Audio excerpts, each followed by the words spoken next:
What's up, everybody? Welcome to System Crafters. I'm David Wilson, and today we're back with another Friday stream, our System Crafters live series.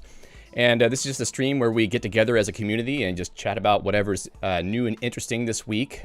Usually some theoretical topics like what we might talk about today. I guess not really theoretical. We're going to talk about something that's actually sort of practical, but sort of more from a higher level perspective. And also, you know, sometimes we do live coding, but today I decided not to do any of that so that I don't bore you to death again with me just plunking around trying to write a org mode exporter. So today we're going to talk about some Emacs news as well, some various things that I found interesting this week while looking around for things to talk about. Thank you, Emacs enthusiasts, for letting me know that everything's good. All right, let me just say hello to everyone who's here already. There's somebody at the top here, and I can't tell their name because this stupid pinned message I put here is in the way. I think it's Charles. Yes, Charles Bronson, Emacs enthusiast, Daniel Bornt, Robert Palchowski, Valentino Bocchetti, Alejandro, John Eastman, Marcel, Mark Owen, Slalom Skater, Tomas, Hendrik, Donald, Yele, Pratik, Lucas, Alex, and TE. Thanks so much for being here. It's awesome to have you all today. So I don't know what happened to me this morning. I was, you know, sitting here. Yeah, I know. I don't want to dismiss it though, because it's gonna make it go away. But thanks. So I was sitting here, like, getting ready to prepare for turning the stream on, and it was 9:15. I'm thinking, yeah, okay, cool. It's 15 minutes until the stream, so let me go announce in the Discord that the stream is going to start in 15 minutes. And for whatever reason, it just didn't occur to me that, like, right now is when I'm supposed to be starting the stream. So this is the result of a few days of lack of sleep, I guess, finally accumulating to the point where my brain is not functioning. So we're going to see how well I'm able to speak and communicate today in the stream. So hopefully it's not going to be too much of a disaster. All right. So let's see. I'll give people a couple more minutes to jump in because sometimes people don't catch the notification right away. Hi, Luis. So last week, whenever I was doing the stream, I had an issue toward the end where my music stopped playing all of a sudden. And I don't exactly know what I did, but apparently I had muted my, my audio source. And luckily, it didn't keep the microphone from working, but it did mute the output audio. So that's why the music stopped last week. Let's see who. Oh yeah. So when I was showing Vertigo, the author of Vertigo, Minad or Daniel Mindler, thought that somehow the bug in his package caused it. But no, Daniel, it wasn't your fault. It was me being stupid. I probably hit the mute key on my keyboard and didn't realize it. So these are the kinds of things you have to deal with whenever you start streaming. Especially whenever you're using a non-standard setup where it's not very easy to diagnose problems on the fly. So I get in trouble with that sometimes, as you've seen before when I've locked up Emacs on the stream. It's not very nice. All right. So today I did another little bit of a clickbaity title for the discussion topic. So what I'm proposing is that we discuss whether you should use pre-made Emacs configurations. So pre-made Emacs configs like Doom and Spacemacs are really popular and a common entry point into the world of Emacs. And a lot of people ask me, like, should I try Doom Emacs? Should I start with Doom Emacs, or should I just use it? Should I never try to configure things? I've heard from people that they don't want to make their own configuration. They want to just use something that's pre-made already. So we're just going to talk today about the pros and cons of using pre-made configuration systems like Doom Emacs, Spacemacs, Prelude, etc., and maybe some perspectives on what you could do in your process learning and using Emacs. Hi, Drishal, Daigo, Manoj. So let's just talk about the benefits of pre-made configurations, because there are quite a few benefits of using a pre-made config. Personally, I don't use them. I have used Spacemacs in the past, and I've tried Doom Emacs briefly, but there are many benefits to using them if you do want to use them. First of all, it makes getting started with Emacs much easier. So if you've never seen Emacs before and you try to launch Emacs for the first time on your operating system, you're going to be greeted with a window that looks like it's straight out of 1985.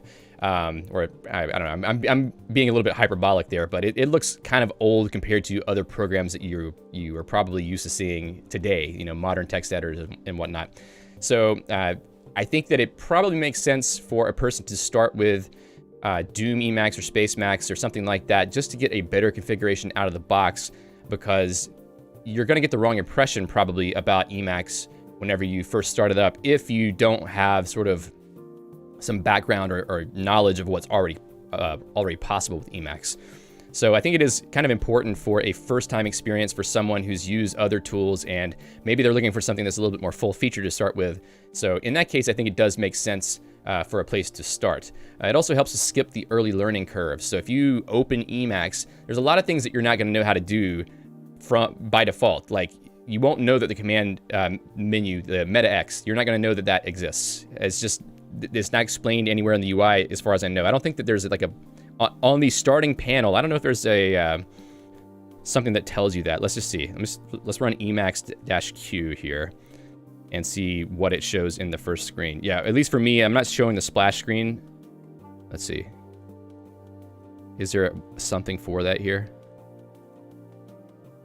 I don't know if I can get to it easily, but yeah, there's nothing telling you really what to do. The only thing you can see here is to create a file, visit it with Control-X, Control-F, and that could tell you how to open a file. I mean, luckily there's a menu for many of the common commands you need, but the problem is that gives you the impression that you would be primarily interacting with Emacs through the menu and not through keybindings or with the command system. So I feel like let's get over here into this window. So I feel like when you first start Emacs from scratch, like if you just open Emacs the first time, you're not really going to know what you're looking at or know how to use it. Let's see, I'll respond to some of these chat comments in just a second. So it can be helpful to get started with Doom or Spacemacs. However, I do think that maybe one downside that I didn't list here is that if you want to get started with Emacs and you want to use one of these packages or configurations to start with, you actually have to figure out how to set them up, and that can be a challenge, I guess. So let's see. So Matthew says, when you call command non-interactively, the echo area shows a key binding for it. Perhaps it also happens when commands are called from the menus. Maybe so, yeah. Mark Owen says, it should show splash screen if you install GNU Emacs and launch it. It's weird, though, because it didn't show it for me on this machine. I don't know if it's because I already have an .emacs.d folder. Maybe it's using that as a metric to see whether you should see the splash screen, but I'm not sure. But yeah, the splash screen does have some information on it, but I'm not sure how much it does. However, obviously, you can go through the Emacs tutorial, and it will tell you a lot of things that you need to know, but it requires you to do that much, really. I guess you could say the same thing about VS Code, though. I don't know if it really prompts you to use, like, Control-Shift-P to get to the command list, so I don't know. That's probably a problem with any editor, is, like, things aren't very discoverable from the beginning by default. All right, so also using pre-made configs, you get a much better representation of what Emacs can really accomplish, what it can really do, how it can be customized, how it can look in the ideal case, especially with both Doom Emacs and Spacemacs. They look very nice out of the box. Nice themes, better mode line formatting, icons in certain places, things that you don't really get with Emacs by default. So it can be nice for that. It also can be nice for learning what functionality is available in Emacs, because a lot of that stuff is more surfaced. Like if you use, the space leader key in Doom Emacs or Spacemacs, you get a lot of, you get a menu, the which key menu, that shows you a lot of commands that you can run and sort of categories of things you can do. So it might give you a better example of things that you could do once you have a fully configured Emacs. So it is nice from that perspective. And many of the things you might want to use are already configured and polished. So if you want to use Vim style key bindings, in both cases, in Doom and in Spacemacs, that's already really well configured across many packages, and the key bindings are very well integrated already. Also, language configurations. So if you work with a particular language, you don't have to go and figure out how to set up LSP mode or DAP mode or any other syntax highlighting or linting or formatting or anything like that. These things are often already set up for you in these configurations. And that can be the hardest thing to figure out how to set up on your own in a lot of cases, because every language or every platform has its own requirements and its own set of things that you need to use. Even though LSP mode has helped to simplify that a lot, you still have some things you have to do per language that you have to figure out on your own. So having a pre-made configuration that does these things for you up front can be really useful to get started. Like if you want to use Emacs for day-to-day work from day one, you kind of need to have a configuration that can make that possible for you, because otherwise you're going to spend a lot of time trying to figure out how to even get the basics working. Like how do I get, syntax highlighting? How do I get code completions? That kind of thing. So it can be very useful to have these configurations already set up for that. Also, there's better integration between various packages. So a lot of times whenever you have different things that would work together, let's say org mode and mu4e, you might want to write your mail messages in mu4e with org mode syntax. You have to set that by yourself if you go from scratch configuration. But for things like Doom Emacs, I'm guessing that's already set up. I don't actually know, but I'm guessing it's already set up. So that's an example of how multiple packages might be integrated in a way that you don't get by default. And Doom Emacs and Spacemacs might make that possible to get that kind of configuration without having to do the work yourself. And it's kind of important from the perspective that it shortens the learning curve on that front as well. You don't have to go learn a whole bunch of different packages and the Emacs list that you need to hook them together. So it can get you started a lot faster, and you can start to feel the power of having a very tightly integrated environment like Emacs can be whenever you have everything configured the right way. Better configuration of Vim style key bindings if you want them. It used to be very difficult to get Vim key bindings in many of the packages. So like every package that you install sort of assumes normal Emacs key bindings by default for like navigation keys, like Control-N, Control-P, etc. If you wanted to switch that to Vim style navigation keys, HJKL, you would have to do your own key binding setup for the mode map for that package.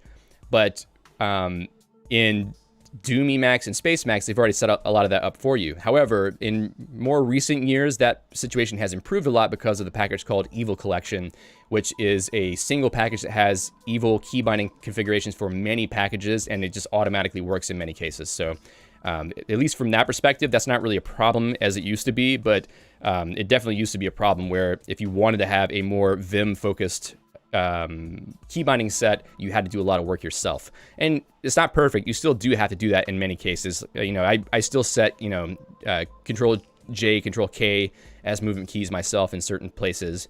So you'll still have to do it if you do your own configuration, but it's not that bad as it used to be. Also, you'll get access to large communities where you can get help easily. Doom Emacs especially has a large one, and it has a very large Discord as well. So if you wanted to go ask how to set something up in Doom Emacs, it's very easy to figure out a place to do that, and also to get help from people who are experienced using that configuration. Obviously, there are many, many people in the world using Emacs without these configurations, and they would be able to help you, but it's more difficult to get help whenever you have your own special configuration and nobody knows exactly how you have everything set up, because there's so many variables, literally variables in Emacs that you need to set to configure certain things, and the interactions between those variables and all the packages you have installed can cause a particular problem that you might have that other people don't have because they have a different configuration. So in the case of Doom Emacs and Spacemacs, it's less likely to be the case. It's still certainly possible, but less likely to be the case that you have such a different configuration that someone can't help you figure out what's wrong with whatever it is you're trying to use. So it can be a benefit to have a standard config and a community around who understands it very well and can help you with it. And often there's more learning resources about them. These days, it seems like it's more common to find a video about Doom Emacs on YouTube than about vanilla Emacs or configuring vanilla Emacs or using various packages. So it can be easier to get started with Doom Emacs. Maybe Spacemacs, I'm not sure. I think there's a lot of videos on Spacemacs also, but maybe they're a little bit older since Doom sort of came in later and started taking over the sort of mind share of this, pre-made configuration space. So I think that in either case, you're going to find a lot of resources around for being able to use these. Okay, okay, cool. I didn't mute it again. Great. So, downsides of pre-made configurations. Let me check the chat really quick before I move on to that. So let's see. Bonti says, is Geany IDE good for programming? I have not used it, so I don't really have an opinion on that. Emacs Enthusiast says, by default, there is that Control-H-A screen. You might be right. I don't want to run that in my config because it might break something, but let's try running it in a vanilla config here. I hate how this keeps jumping over to this side. You'd think that as much time as I spend talking about Emacs, I would... oh, let's search for command. Okay, sorry for blinding everyone. You'd think that I would have fixed this by now, but I haven't, so... Drishal says that DT is the one to blame about... Oh, and Emacs Enthusiasts say DT is the one to blame. DistroTube is the one to blame about people being obsessed with Doom. Yeah, DistroTube has a lot of subscribers, and they, because of that, he has a lot of reach and can encourage people to use a specific thing. So he's been talking about Doom Emacs a lot. So I think that that's what got a lot of people more recently into Doom Emacs. Bondi says, I'm new to programming and I'm using Geany. Yeah, I mean, if it works for you, that's great. I would say Geany is probably going to be easier to get started with for programming than Emacs would be, just because you might have some more IDE type functionality built into it. But like I said, I haven't used it. I've heard there's also GNOME Builder, which is another IDE that might be a little bit more full-featured for Linux, but I haven't really used that either. It looks nice in the screenshots that I've seen. All right, so downsides of pre-made configurations, and these are my opinions basically, but whether or not you agree with them, it's up to you. So a downside of using a pre-made config is that it might convince you that using plain vanilla Emacs is too hard or weird to use. So if you go start up Doom Emacs, you're like, wow, this looks amazing. It has all this stuff set up for me already. And then you go run plain Emacs and it looks so bland and you don't know how to do anything. I mean, you might get the impression that nobody would ever want to use plain Emacs, but there is a certain sense of satisfaction you get to learning how Emacs itself works and making your own configuration. So it's kind of a shame if someone gets the impression that they shouldn't use vanilla Emacs, because there's a lot of things to be learned there and a lot of things that you can do to sort of customize your own environment and workflow to be exactly how you want it to be. So I feel like if someone got that impression, that would be a shame. However, I don't know how often that is. In fact, I think it's probably the opposite, where someone will probably use Doom Emacs for a period of time, and then eventually they'll be curious and want to figure out how to make the config themselves. So maybe it's not such a big risk after all. Another thing is that a specialized configuration logic can make things more confusing, in my opinion. So if you are using Doom Emacs or Spacemacs, the way that you configure things in Emacs is a little bit different. However, you can still go back to the normal stuff, the normal way of configuring things in Emacs. You can use both at the same time, I think. But you're encouraged to use their own kind of configuration style. They have their own macros or maybe their own functions for doing keybindings or anything like that. And it takes you further away from knowing how to do things in Emacs itself. So it sort of puts a level of abstraction between you and the actual configuration interface of Emacs. And that can be a bad thing. However, I don't know how long someone would, just stick with that and not really know that there's other things to do. I feel like eventually you'd probably figure out some more low-level things. But it can make things more confusing because you see things done a certain way in, let's say, Doom Emacs, and then you think that's the way it's done in Emacs in general, but it's really not. So I don't know. It could be bad in some ways, but maybe it's not so bad.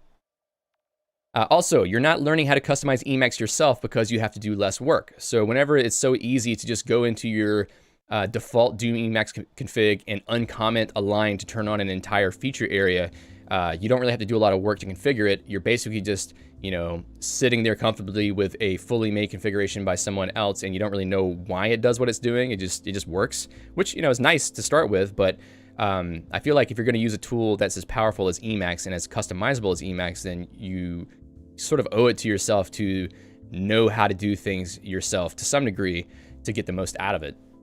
So if you don't have to do that work to figure things out, you're not going to learn what's needed to diagnose issues whenever problems come up, or how to, like, if you have an idea for something you want to do in Emacs, like maybe you want to connect two pieces of functionality, or maybe you want to make some kind of editing function of your own or anything like that, you won't really know how to do it if you're depending on a pre-made configuration that takes a lot of the effort away from you, basically.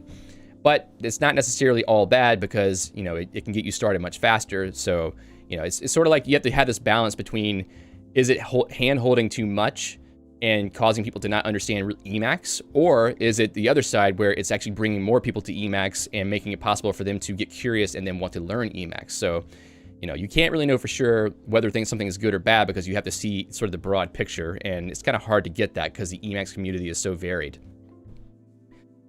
All right, and also, if the authors of the pre-made configuration want to make a fundamental change, it might break your workflow. So if Doom Emacs, the maintainers of Doom Emacs decide that they want to change completion engines, or they want to change some core key binding or something like that, one day you could update your Doom Emacs and all of a sudden the key bindings don't work the way you expect them to, and you might be scratching your head for a while to figure out why. Now, I think that the maintainers of these configurations are probably trying to prevent that from happening, but it's always possible. And it's also always possible that something else might break because maybe a package that they depend on changes in some fundamental way. So there's something to watch out for, but really this is a problem you're going to have even with your own config. If some package changes something, or maybe they have a bug that slips in a new release, then you're still going to have problems. So anytime you're depending on someone else's code, you're going to end up having issues at some point, I think. That said, I don't really think there's any catastrophic risk to using a pre-made configuration. I mean, if you like Emacs enough, eventually you're going to become curious and want to explore things deeper, because you're going to see that it's capable of things that are not commonly available in other editors or other programs, and you're probably going to wonder how it's possible and what else you could do with it. And probably you'll also hear about other packages or see other people's configurations. So if you hang out on the Emacs subreddit on Reddit, or in the Emacs chat room on Freenode, or in the System Crafters Discord, you'll probably be exposed to a lot of other people's configurations, and you might get curious looking at those, like, wow, how can you do all those things without having Doom Emacs? If you see that, you might be interested to figure out how to write your own. So I don't think that, if a person would go to Doom or Spacemacs and, never look at anything else and just stick there forever. I mean, they might if they decide that it's, valuable enough to them, but it's more likely that they'll get curious and want to learn Emacs. So in general, I'd say it's a good thing to have used one of these configuration systems at some point, just to have gotten exposure to more things that Emacs is capable of. Let me check the chat really quick. Okay. Let's see, I'm trying to find where I left off last time. Alex says, I think more people using Emacs is great anyway. Yes, definitely. Bonte says, Emacs or Vim, which is easy to use? I don't know that either of them are easy to use to start with. There's going to be some learning curve, and it's not going to be as straightforward as another IDE that you might have used before to do programming. But that shouldn't stop you from wanting to try it out. You should definitely try them out to see whether you like them or not. Joni says, Emacs with Evo mode is the way. Well, I mean, for me, yes, it is. Zos the goat herd says, it depends on what you're trying to do. Yeah, pretty much everything with Emacs depends on what you're trying to do. Miljan says, org mode made me love Emacs. Org mode was definitely the thing that made me really interested in using Emacs once I finally figured out what it was capable of many, many years ago.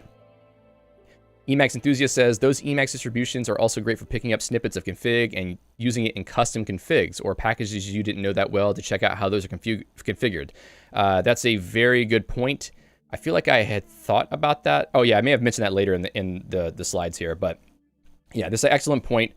You can actually go look at the source of Doom Emacs and figure out how they've implemented certain things so that you can go take that and put it in your own configuration. So even if you don't use Doom, but you know it has a certain functionality, you can go look at their source and see how they do it. I've had to do that a couple times because people have asked me, I use Doom, how do I get the same functionality in my own configuration? So you can kind of go and look into the config files to find that out.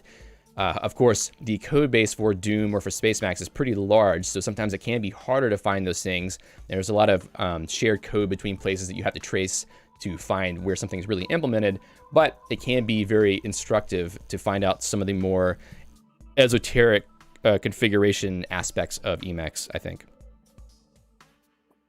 Daniel says, I was a Vim user for years until I found org and Magit. Yeah, that's those two things are major features of Emacs. Laurent says you can have different layers of Emacs. Yeah, you could have different layers of Emacs. You could have lower layer configuration and then the sort of Doom layer and Spacemacs layer configuration. Matthew says more than not being able to debug yourself, I notice too often that you don't even get to ask the good questions. Yeah, I guess you don't really get enough information by using pre-made configs that you even know how to debug what's going on because everything's already been done for you. I kind of felt like that when I used Spacemacs many years ago. I felt like, I didn't really know enough about what was going on to know how to extend it correctly. I had made my own configuration before that. It wasn't very good configuration, but it worked for me. And then I tried Spacemacs and I was like, wow, this looks really cool. It has a lot of really great functionality. But then I didn't really try to customize it at all because I didn't really know how to do it correctly. The whole layer concept didn't really make sense to me, or it seemed like a little bit overkill for what I needed to do. Now, that was my opinion at the time. I don't really know what I would think about it now, but definitely it can make it harder to understand what's going on. Alejandro says, Vim is more of a paradigm for editing that has been brought to Emacs. The editors themselves, Vim is simpler, but very limited compared to Emacs. On the other hand, Emacs is not hard. Yeah, Vim, the thing about Vim is that the most important thing about Vim is the modal editing setup. And once you've learned that, it's kind of hard to divorce yourself from it, I guess. So the fact that you can bring that over to Emacs in a very compatible way is a very nice feature of Emacs, because then you get the power of both worlds. You get to have the nice modal editing style, and then you also get to have the customization of Emacs and the flexibility of Emacs Lisp, which really you don't have in Vim at all. Manoj says, I use Doom. Is Emacs learning curve steep? It is... There are fundamental things that you have to learn, but once you learn them, then everything else becomes easier. And if you go check out, let's see, my 5 reasons to learn Emacs in 2021 video, plus the Emacs Essentials series, starting with the Absolute Beginner's Guide to Emacs, I cover enough of sort of like the things you really need to know that just knowing those things from those 2 or 3 videos should be enough for you to get past the initial learning curve and to start being productive in Emacs. But then you can watch the Emacs from Scratch series to figure out how to do it like an end-to-end customization. So you can learn Emacs fairly easily if you have the right resources, but if you're doing it by yourself, it gets a little bit harder, I think. Let's see. Zos the Goat Herd says, I would disagree. Vim, and especially NeoVim, can easily be extended to have similar functionality. Well, NeoVim definitely has a lot more potential for customization than Vim did, because there's different backends. Like the configuration language is Lua, which gives you a lot more flexibility than Vim script ever did. I think you could configure Vim with Python. I never really did that, but that would also give you some power. But I don't think you can do certain things that Emacs might be able to do. I mean, there's always this similar set of things you can do, but you can't really make a window manager with Vim. So that's one thing you can't do with Vim. All right, let's see. Alex says, what font are you using? It looks good. This is Iosevka Ale. So if you look up, let's see if I can pull it up really quickly. Iosevka. It's a weird name, but it's a good font. Where's the actual website for this? Is it that? Yeah. Yeah, go check out the Iosevka font package. It's basically a bunch of different fonts. There's both monospace and proportional fonts, and they all look really nice. Okay. Bondi says, can Emacs have support for every language? It can support many languages, and more now with the language server mode support, or language server support. But it depends, really. I mean, it really depends on what language you're using. Some languages are better than others as far as support's concerned. Like, let's say Python is probably going to be a lot better than something more obscure, I guess. I don't know. But yeah, many of the more mainstream languages, you'll find very good support in Emacs for that. All right, let me go back to the presentation here. All right, so is there a middle ground between using a pre-made configuration and writing your own configuration? So an idea that I've been thinking about a lot is to provide configuration packs for certain areas of configuration that can be installed in your own configuration. So the idea would be that you would write your own init.el, and you would use package to configure it. You would have control over the whole flow of your configuration, but you would pull in certain packages that would configure certain areas for you. So like maybe UI configuration, or a configuration for a particular language that's maybe hard to configure by yourself. That would give you a way to do both things, where you could have some pieces of your configuration that are from a sort of shared library, basically, of configuration, and then you have the rest of it being your own config, so that you have control over things end to end. The Better Defaults package that's been around for a while is a really good example of this. So it's basically a package that if you install it and set it up, it will do a lot of sort of basic setup for you. And here we go again with the wrong window situation. But basically it tells you all these things that it does. It basically sets up the UI in a way that makes it look less dated, or makes it more minimal, I suppose. It configures some completion stuff. It configures some yanking things. There's a lot of stuff like that. I don't actually use this, but you might use it if you wanted a good starting point for your configuration. I think having more packages like this, maybe ones that are even more minimal for certain things, could be great, because you could pull those into your configuration where you need them, so you don't have to go do the work yourself to set things up. For instance, setting up eShell. eShell is kind of a pain to configure correctly. Even I don't have it fully configured correctly. So having one package that would pull in a really good eShell config for you would be very nice. I think there may actually be one for that, but something that I want to do sort of over the longer term is to try to produce a set of these packages with the help of the System Crafters community, so that we can make a good default setup for everyone that they can sort of pull in and take whatever pieces they want without having to have their whole configuration taken over by something else. LVCHE, what are your thoughts on Doom Emacs? You should scroll back in the video. I basically talked about that for about 20 minutes. So it would basically enable people to skip configuring something like IDE configuration or anything like that, where they didn't really want to spend the time to learn it. And I think that's useful, because you don't really want to have to spend a lot of time on configuration, at least up front, for a new thing that you're trying to use. Thankfully, a lot of packages are kind of easy to configure by default, but others are not. I mean, evil mode, you can turn on evil mode, but you kind of need to do a little bit of tweaks to make it a little bit more comfortable, at least in my opinion. MU4E requires some configuration that is necessary in a lot of cases. LSP mode definitely requires configuration for various languages that you use. So it would be beneficial to have different packages of configuration that can be pulled together. So it's something I want to do in the future. Someone else has already had the same idea and started working on it. It's the Lambda Island group, who you're probably aware of if you know anything about Clojure. There is a new configuration system called Corgi, and they say it's a minimalistic evil-based Emacs configuration that feels like a slimmed down version of Spacemacs. So the idea is that take the ideas from Spacemacs and make it into a more minimalistic config, and then does it actually have any code here? And then make it modular, so that you don't have it be the main config you use, but you have your own configuration, and then you pull in various packages. So the Corgi packages repo is apparently the place where all these packages live, and then you would install these various packages to get the things that you want out of it. Now, the level of granularity here makes it seem like maybe they are taking larger pieces rather than making it more smaller focused areas. So I don't really know how that will work out in the end, compared to what I have in mind. But this is another option. If you want to try out a new configuration system that's supposed to be a little bit more minimalistic, you could try out this Corgi configuration. And I'll have that the link to that in the show notes after the stream is over with. But I think this is a good idea to try to do this. I don't know how long it would take to put that together. I don't really have the time at the moment, but I will try to do it at some point, I think. One thing I did see about Corgi that sort of runs afoul of what I was saying earlier is that it provides its own approach to setting key bindings, or at least in the very brief amount of information I read about it.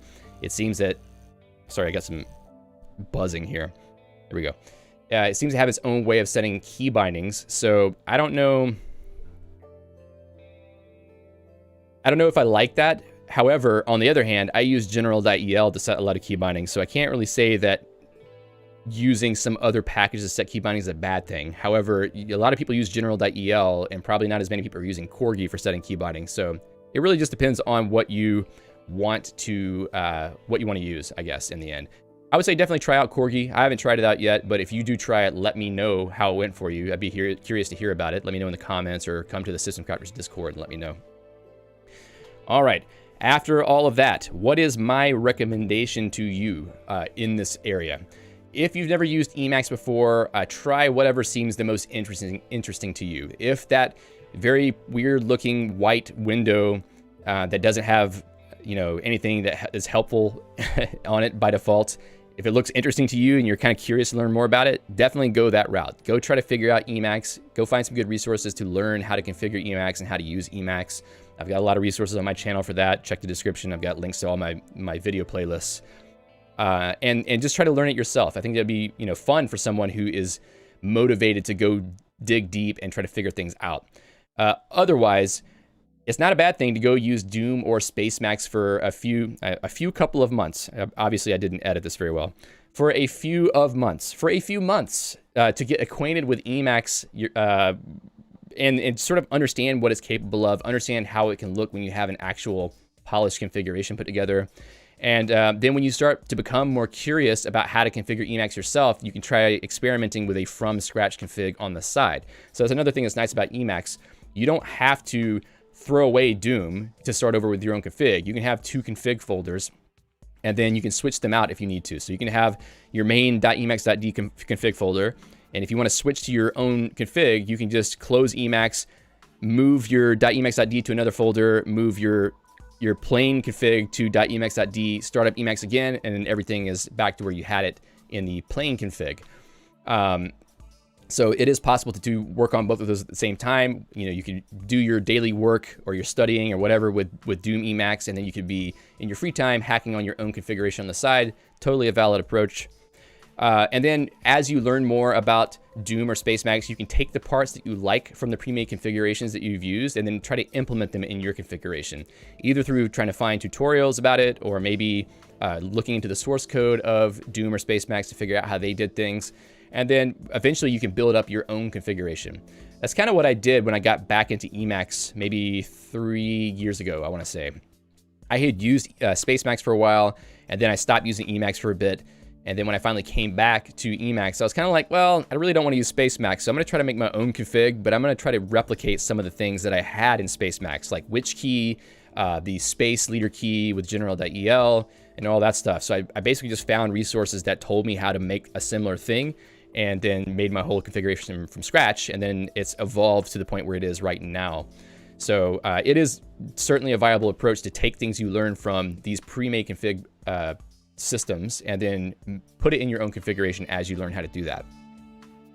And then over time, just keep using Emacs a lot and try to improve it whenever you have ideas, and don't shy away from ambitious ideas. Like if you want to do something that seems a little bit crazy, try to do it, because you could probably do it in Emacs and you'll learn a lot while you try to do it. And there's probably going to be a lot of people in the Emacs community who will cheer you on as you try to do it. So it's always a good thing to try to learn how to do more things like that. And your config is going to evolve over time. You're going to start at a certain point, and then gradually it's going to become more and more complex. And then at some point you're going to have to like strip it down and then build it back up again. And you're going to eventually learn what your tastes are and how you prefer to work. Because Emacs gives you the ability to customize things to such a high degree, your creativity can kind of take a leading role at some point when you learn enough, and then you can start thinking for yourself about how you want things to work. For me, I had a lot of trouble with buffer switching key bindings for a long time because I could never find a combination that worked well for me that felt fast enough. And I just sort of kept thinking about it for a long time, trying different things, and eventually I landed on the binding style that I use now that I like a lot, where I basically use Control and Alt and then keys on the home row to drive a lot of the really repetitive behavior that I use in Emacs. So your config will naturally evolve as you think more about how you want to work and as you try to configure things the way that you like them to be. So I think it's a fun process. It's really fun to learn more and more about Emacs and refine your configuration, think about how you want to work, and just have fun hacking on your config. I mean, it's just a lot of fun. I don't know. If you like to do coding projects on the side, having an Emacs configuration is also a fun coding project because there's a lot of actual coding involved. So it's a nice little hobby to have, I think.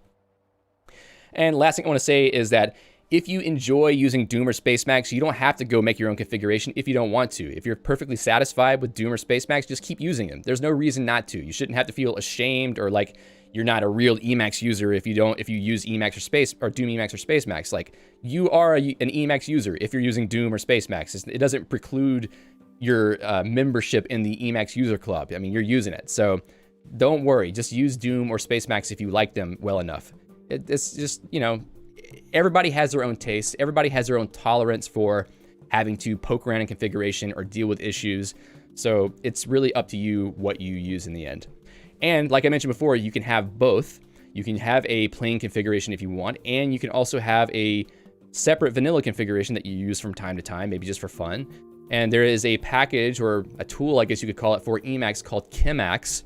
There's 2 versions of it. The new version is probably the more appropriate one these days, but it basically allows you to manage multiple Emacs configurations and switch between them more easily than moving folders around yourself. So I'll jump over to their page really quickly to show you that.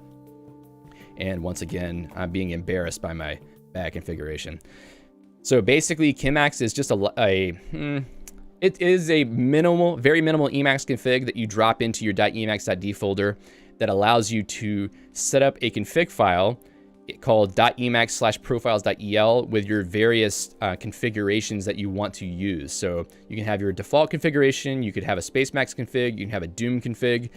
There's documentation here about how to use Spacemacs and Doom with this. So if you wanted to use both Spacemacs and Doom at different times and also have your own vanilla config at some other time, you could have all 3 if you wanted. You could have 15. It doesn't really matter how many that you want. You could use this to do all of those. I haven't used this yet, but I kind of want to because I need to do that for some of the things I'm doing in this channel. So I think I will eventually set this up because it will make my life easier. So I definitely recommend trying this out if you use Doom or Spacemacs and you want to also experiment with your own configuration on the side. You can have them both running at the same time, I think. The way this is set up, it is very possible to do that where you have them both running side by side. So that's another option in case you wanted to try to make your own config while using Doom or Spacemacs.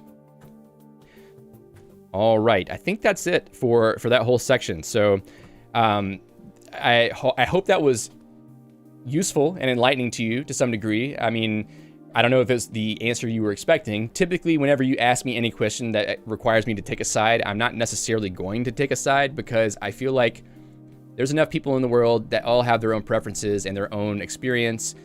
And, we should respect the sort of the opinions of other people to the extent that, they're valid. If a person can like Doom and want to use Doom all the time, and I can not want to use Doom, I can use my own configuration, and both of those things are valid. So, so long as someone's not being abusive or, criticizing other people for an opinion, then I feel like, all use cases are pretty much valid in this area. All right, let me check the chat really quick. Let's see, how far am I?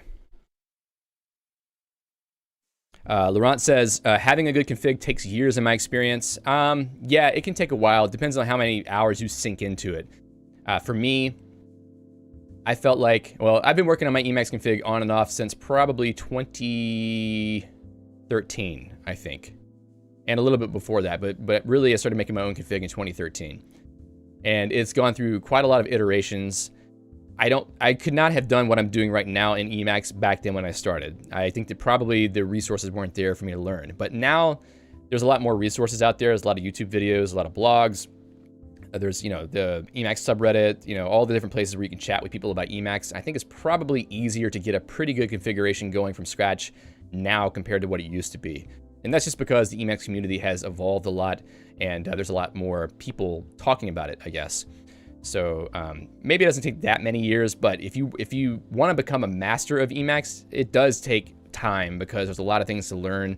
I can't say that I'm a master of Emacs. I know a lot now, especially after making a lot of these videos, but I still can't say that I'm a master of Emacs just because, you know, there's so many layers to it and so many different areas of functionality that I haven't even touched yet. I mean, I've only barely scratched the surface on font locking. Like I don't really know necessarily how to write a very good syntax highlighting setup in Emacs for a particular language. I've done very little with that. So there's just all these areas that you don't really know about and you don't really necessarily need to know about. But to make a configuration, there's some things you need to learn, but it's not a huge amount. So I think it's totally possible to have a good config from scratch within a reasonable amount of time. Marduk says, I guess I need to learn Emacs Lisp to make this possible. You need to learn Emacs Lisp to some degree to configure Emacs.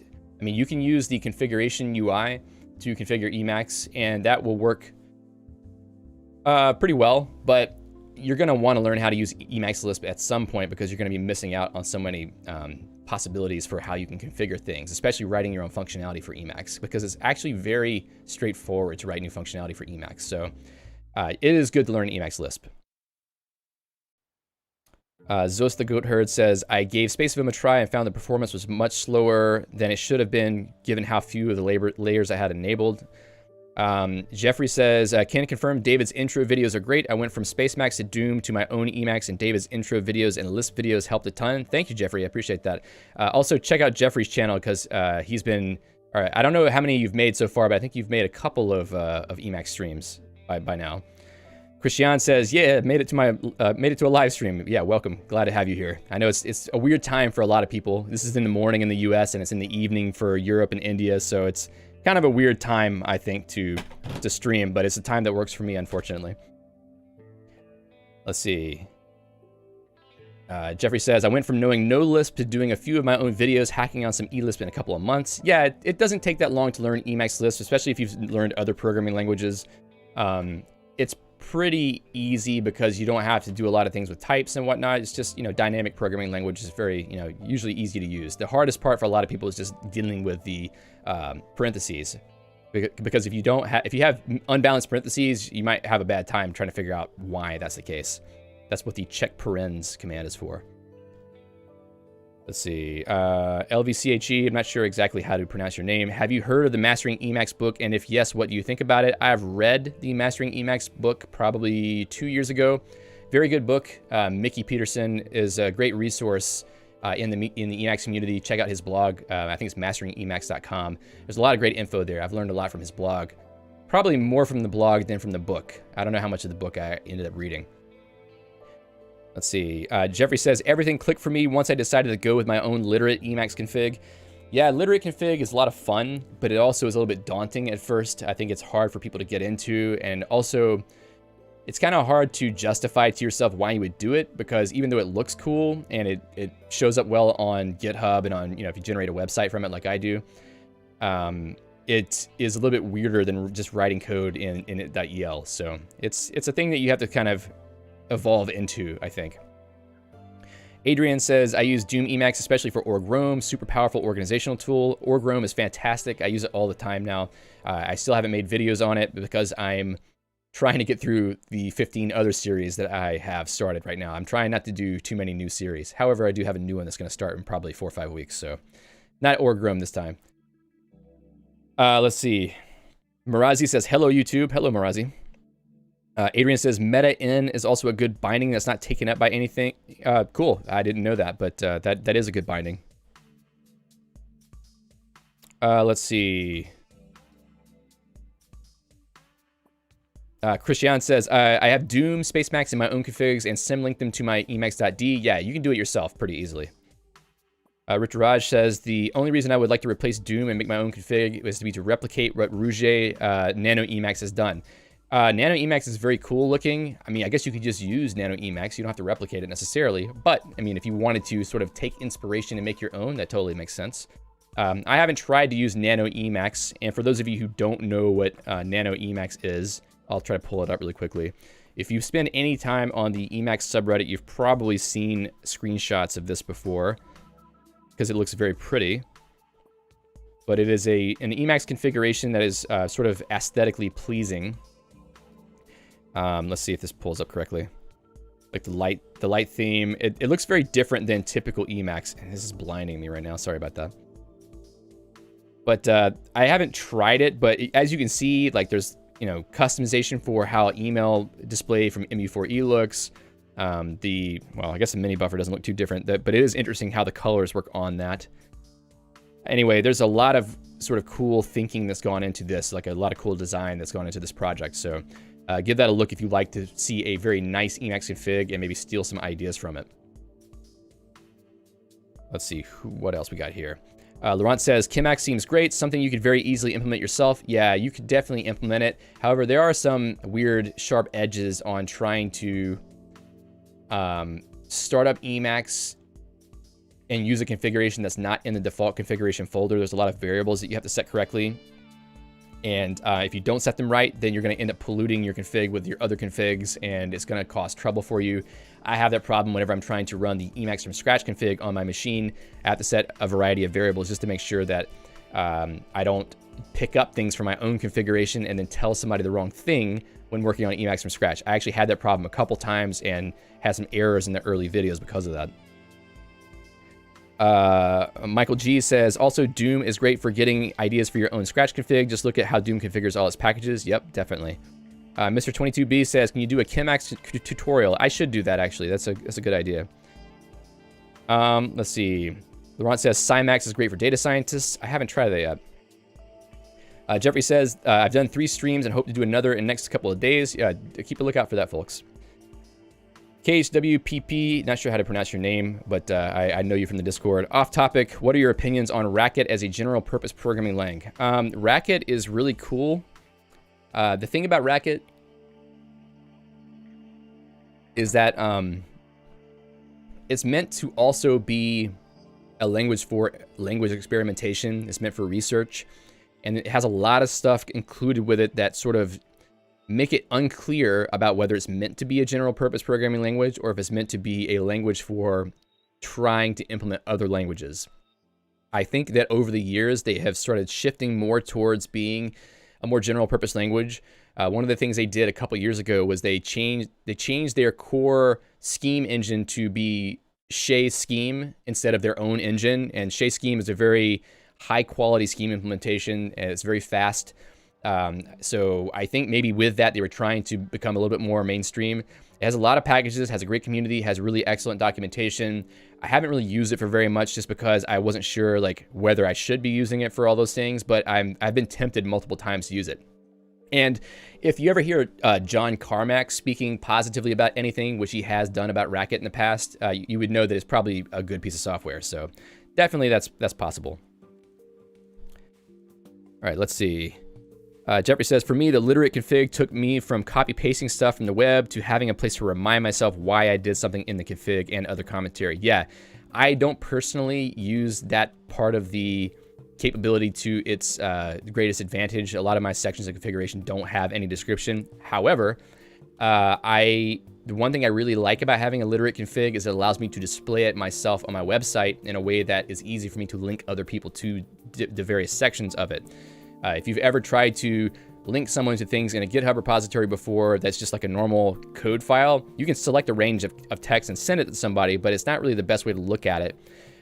So having an org mode file for your config allows you to either display it nicely on GitHub or display it nicely on your own website and link people easily to the various sections, and then they can go take that information and read it and also use your config.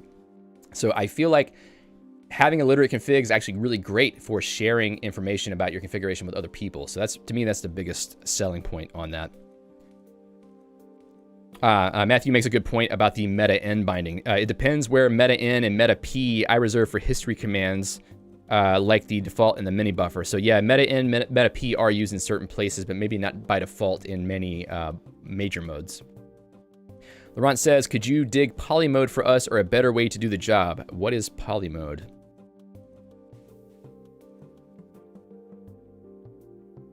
Multiple major modes. So is this, I guess this is a different package than MMM. There was another package that did that before.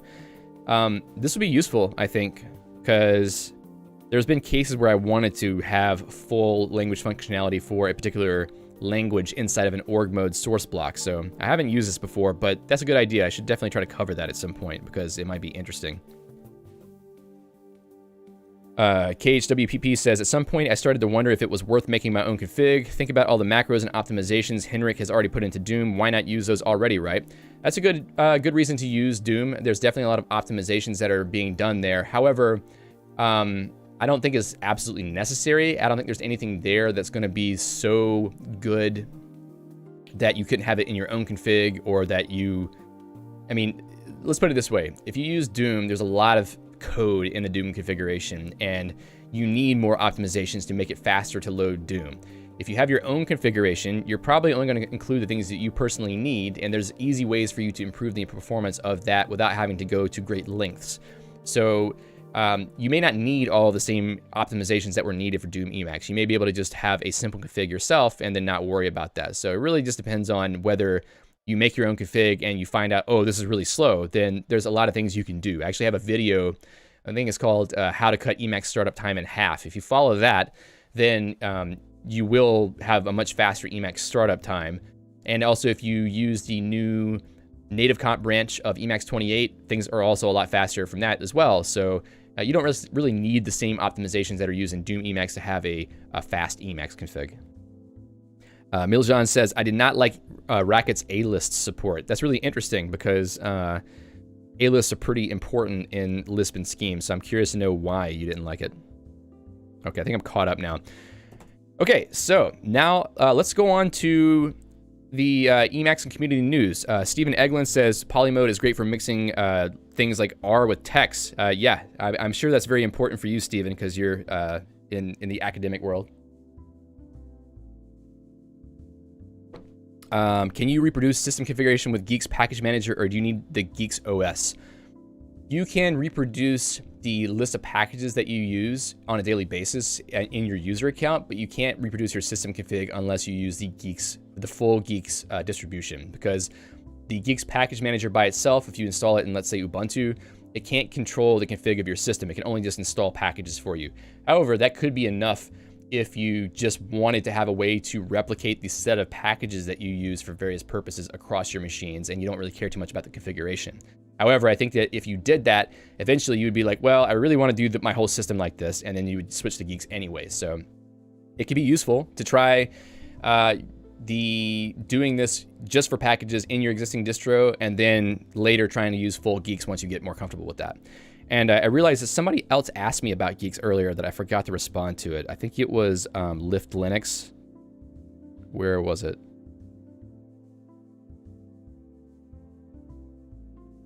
I don't see it now. Oh, there it is. Are you using GNU Geeks as it is not compatible with most hardware? Sorry I didn't answer this before, Lift Linux. I am using GNU Geeks, but I'm using it with a full Linux kernel. It is very possible to use GNU Geeks on a machine that has hardware that is not supported by Geeks.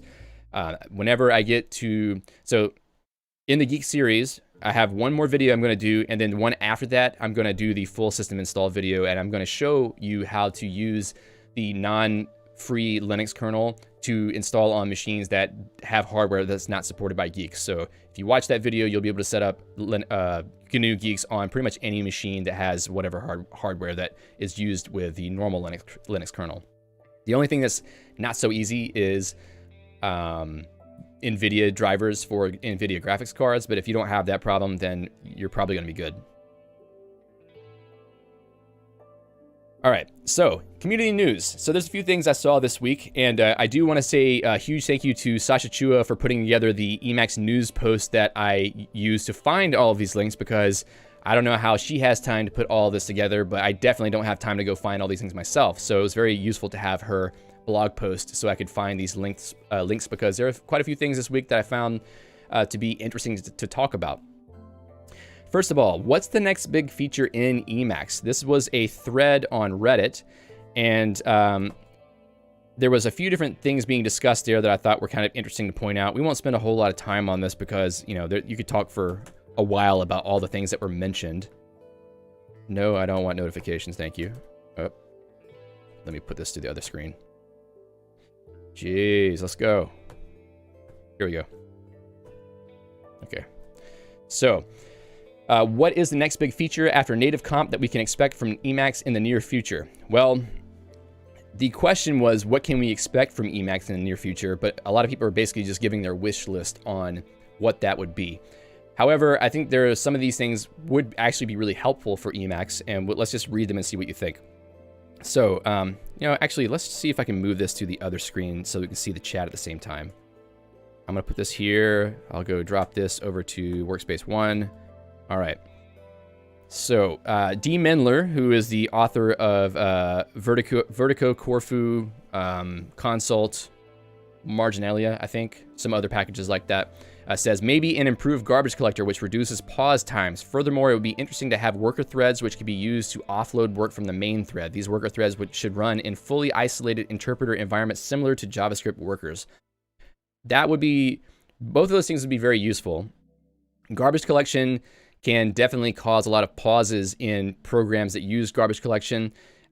Probably you don't notice it very often because it's probably such a short pause that it just makes Emacs feel slow and not like such a long pause. You're like, why is Emacs locking up right now? But even with that, even with small pauses here and there, it makes the general perception of the performance of Emacs feel slow. So if you had an improved garbage collector that was more efficient about collecting garbage, and when we talk about garbage collection, we're actually talking about whenever you use Emacs and Emacs Lisp, the Emacs runtime, the interpreter environment, has to allocate memory for all the things that you're using. So even whenever you write a list in Emacs Lisp code, there's memory being allocated to represent that list. And because you're not doing any explicit deallocation of those things in your code, which would be terrible if you had to do that, it would be really bad, that memory has to be reclaimed at some point somehow. So a garbage collector's job is to go and find all of the unused memory that's been allocated and then get rid of it so that some other code can then use that memory for something else.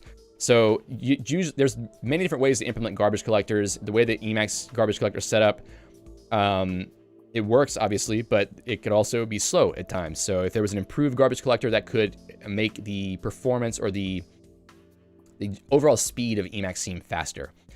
Also, the worker threads thing, that's been a thorn in people's side for a long time. Emacs is single-threaded by default. Whenever you run Emacs Lisp code, if it blocks on something, like maybe you're writing to a file or reading from a file or talking to a network connection or something, or maybe you're using EXWM and EXWM is trying to talk to X Windows to do something, it can cause Emacs to hang because that main thread gets blocked on some function that's being run. So if you have threads, which are parallel lines of execution of code, then you can have some task happening on a different thread so that the main Emacs thread continues to run and you don't get any pauses in the operation of Emacs UI. So package authors always want to have the ability to have threads. The only way that we've been able to get that so far is through the async package, which basically just offloads certain operations to a separate session of Emacs and just sends it commands to run things and then gets the results back. And it basically is asynchronous execution, but it's very heavyweight. You have a separate process running, and you have to do communication between the two processes, so it's not very performant. And I don't know if it's easy to do long-running sort of passing of information back and forth. So if you had legitimate worker threads, then you could do a lot of things in the background, and then Emacs could do a lot more advanced behavior and also not block the main thread. So having this functionality can be very useful. I think, I don't know for sure, but I think there's something like that is being added in 28, or maybe has been added at some point. Don't quote me on that, but people have talked about there being some kind of threading at some point, but I haven't actually looked into it. If anybody in the chat has any knowledge or opinions about this, please definitely speak up. Paul says Emacs NG looks promising with web workers. I feel like Emacs NG is just way too much of a Frankenstein project to be legitimate. I mean, it obviously works. The idea in theory would definitely work, but it seems weird to have to offload background tasks to a JavaScript engine instead of just having Emacs have threading. It just seems like you're trying to solve a problem by like, you know, attaching a chainsaw to the side of something. I don't know. It's just really kind of insane to me. But that's not meant to insult anyone who came up with that project or works on that project. It just, I feel like we should make Emacs better. Maybe it's hard to make Emacs better. I don't know. Like with an interpreted environment where you have code that is being evaluated and is made available immediately after evaluation, it is much harder to have threading. This is the reason why JavaScript didn't have threading for a long time, because it's very similar. You have a single threaded environment, and when you evaluate something, it's automatically in the global environment or in the scope of where it's evaluated. And when you have multiple threads, if they have access to that same memory, all kinds of crazy things can happen. So really what you have to have is separate environments, like what's being suggested here, for running code sort of in isolation. But in theory, if you refactored Emacs code, you should be able to do that. However they set up the initial environment for running Emacs, there should be a way to sort of just create another environment space in memory to be able to run these things. So it's not so crazy to think that this could be possible without having to resort to things like attaching Node to Emacs somehow. Okay, so there's a whole lot of discussion there. Another person says some kind of proper threading, or maybe tree sitter, which might be added as an alternative to font lock. Yeah, font lock has performance issues. Font lock is basically what causes syntax highlighting to work for languages in Emacs, or for any kind of buffer, really.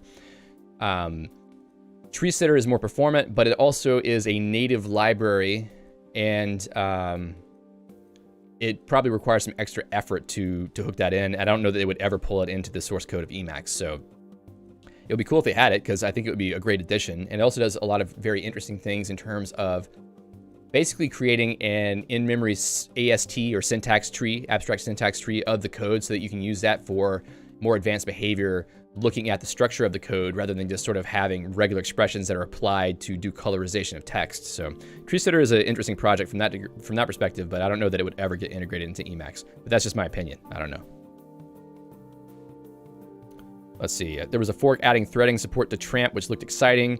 That would probably be necessary because Tramp can be a very big bottleneck for Emacs performance. Let's see. Lisp says, I think a lot of users would be very happy if web pages could be displayed properly inside of Emacs frames. Yeah, if there was some way to have a native browser rendering situation in Emacs, that would be really nice. EWW or OO or whatever, however you want to pronounce that. It is usable, but obviously many modern websites require a lot of JavaScript and have, you know, React-driven UIs and all this kind of thing. They're more like applications than web pages.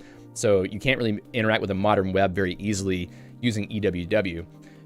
So having a real browser in Emacs would be nice. However, real browsers are enormous in terms of code, especially with all the standards they have to implement these days. So it's not very likely that you would ever have a fully built-in web browsing component, graphical web browsing component in Emacs. The best you're going to get is something like Emacs Application Framework, or embedding a browser view into Emacs using X widgets, or doing something like I'm doing right now, which is basically using EXWM and running a browser like Qt Browser as the browser in these windows. So I actually have Firefox on this side and Qt Browser on this side. So you can see that gives you a little bit more options because you're running real browsers and you don't have to depend on Emacs for that functionality. So I don't know, like really in the end, if you want to have desktop programs integrated with Emacs, your best bet is EXWM or Emacs Application Framework. Brendan K says, I'm running Emacs 27.2 and it has a thread.c built-in that includes thread join, thread yield, etc. But I don't think it's used much in other parts of Emacs. Thank you. That is what I was thinking about. I've never used it, so I don't know how well it works, but it sounds fairly promising so long as you don't have the capability of trying to manipulate the global Emacs environment of the main thread at the same time. Ridderod says, is it me or anyone else as well loves Qt Browser but do not want to use it because of lack of plugins, mainly lack of proper ad block? Yeah, honestly, I mean, as you can see, I have an ad right here for Amazon. Thanks, Amazon.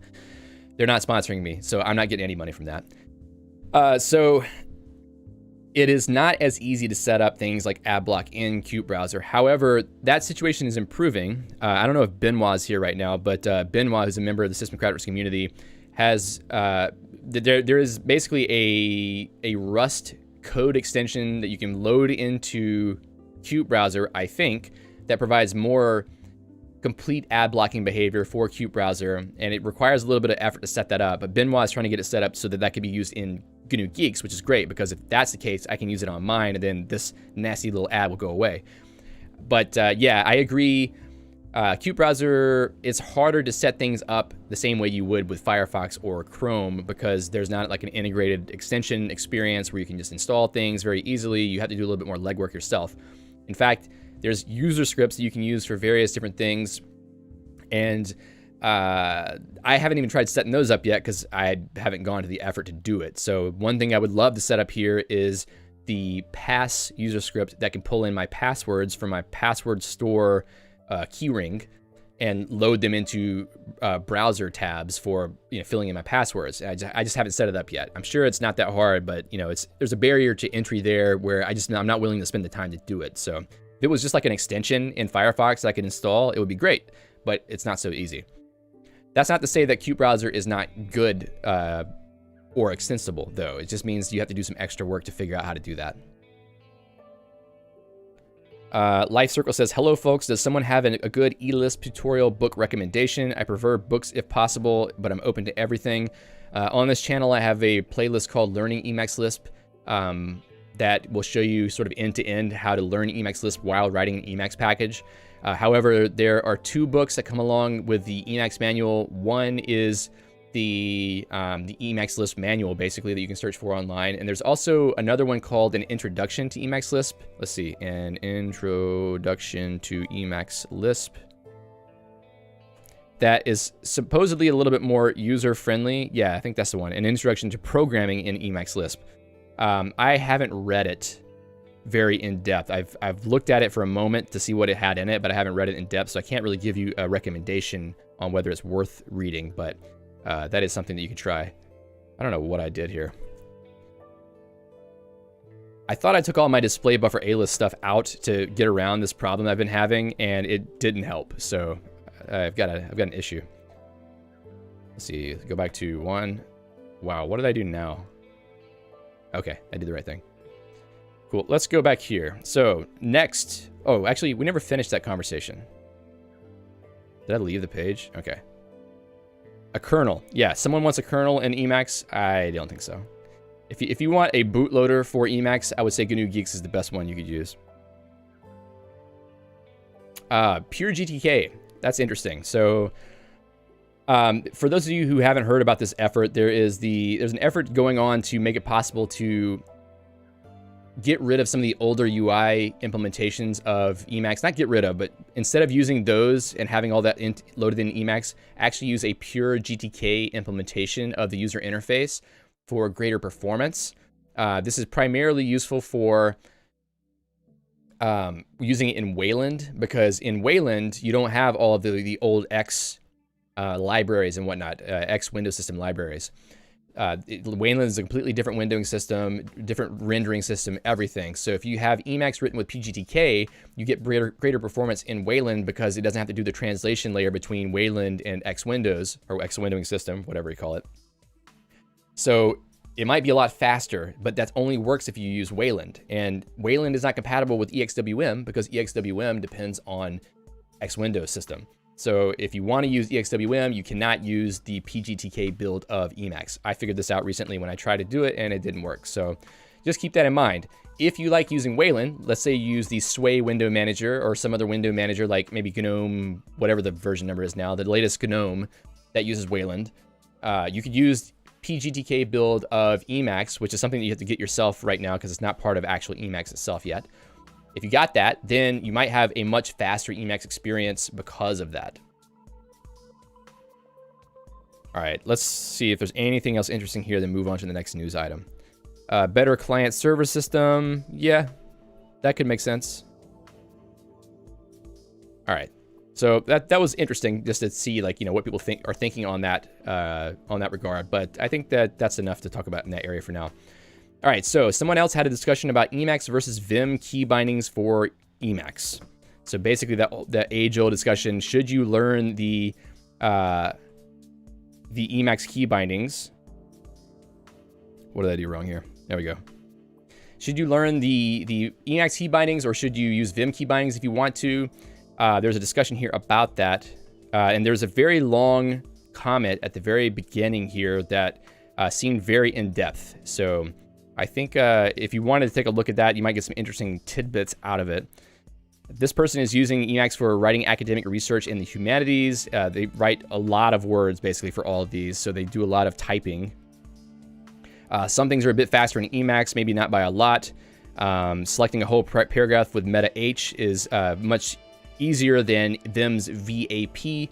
So the difference between these is that meta H is just one sort of key binding, and VAP is one of the text object commands of Vim. For V is like going in the visual mode, and then AP is like selecting the current paragraph. So I don't know. I mean, like, it's kind of splitting hairs at that point about which one is faster than the other. But I guess you could say that meta H is probably easier to remember than VAP. But I think once you get something like VAP burned into your muscle memory, then it's not going to matter either way. They say they use the fill paragraph functions over and over in both editors. In Emacs, pressing meta Q is GQ right curly brace. Yeah, GQ right curly brace. That's a little bit crazy of a text object command, I think, for doing a paragraph fill. So meta Q is much easier. I actually use meta Q all the time for doing fills on paragraphs or on code comments, that kind of thing. So at least in my opinion, a lot of times, excuse me, the Vim keys for some editing command will be faster, but there are cases where I will use the Emacs version instead, like meta Q in this case. I like Emacs's approach to sentences a bit better. Moving forward, a sentence is meta E as opposed to right parenthesis. I could see why that would be better. I mean, meta E, you don't have to move your fingers very much, but with right parenthesis, you would have to reach your hand up to the number row. So that is a little bit further to go. So really, in the end, I think that you're best served if you learn both, so that you can pick and choose which key bindings you're going to use at any point. So this is why it's kind of useful to, even if you use evil mode, if you watch the series I'm doing on Emacs Essentials and sort of learn the default Emacs key bindings, you might be able to use those for certain cases. And there's also ways where you can use both at the same time. You could have the normal mode of evil mode, have all the normal text object commands, and then in insert mode for evil mode, you could use the Emacs key bindings for a lot of things. So it might make sense to use both if you wanted to, for the greatest productivity across both. Also, knowing both is useful because if you work in a mode or in some situation in Emacs where Vim key bindings don't work very well, then having knowing the Emacs key bindings, I said that right? If you work in a situation where the Vim key bindings don't work very well, knowing the Emacs key bindings can make things easier for you in that case, because at least you can still get around and edit things correctly. All right, so probably I'll drop off of this one because there's a lot of other stuff said here. So give this article a read if you're interested in this topic, because you might learn a few things. There's a lot of key bindings being discussed here and a lot of sort of debate on whether one is better than the other. So it's a good article for that purpose. Let's see what's going on in the chat.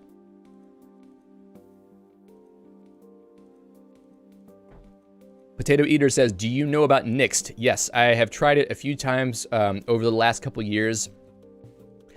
I'm still not totally sold on it, even though I love the idea. I love the idea of having yet another program that I can configure with Lisp. I did spend a little time trying to configure it when I used it the first time. However, there's still some things about it that don't really work very well for me at the moment. One thing is that it sort of duplicates some of the paradigms of Emacs in that it has its own command lists and its own way of managing. It's basically the same kind of things you can do in Emacs in another level of another program inside of Emacs. In my case, I'm using EXWM. So if you were using Emacs side by side with Nixt and not using Nixt inside of EXWM, I think it would be awesome. But since I'm using EXWM, having an Emacs-like program running inside of EXWM with conflicting key bindings, I don't know, it just seems a little bit not ideal for my use case. That's why I still use Qt Browser, because at least there's no conflict in interaction modes. And Qt Browser has very good support for many websites because it's using the web engine rendering engine, which is basically the core of Chromium. So it's been a better browser for me than Nixt. Nixt by default is using WebKit GTK, which is a subpar browser engine in my opinion. There's a lot of sites that don't work perfectly with that. So I've just stuck with Qt Browser.